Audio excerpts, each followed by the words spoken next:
Currently, I'm the zone chairperson of Zone 2. Pero I joined Lions since 2009. Time po ni Mang Palasikian. Si Ma'am Ana. Si Ma'am Ana. 2010 si Ma'am Ana. Yun. 2009 po ako nag-join. Ganun din.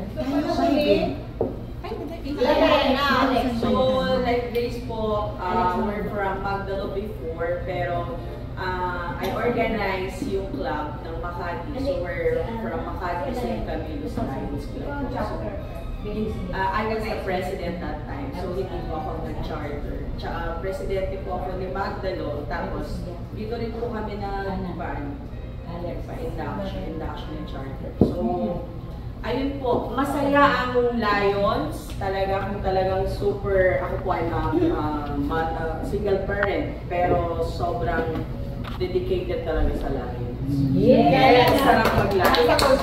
Roar!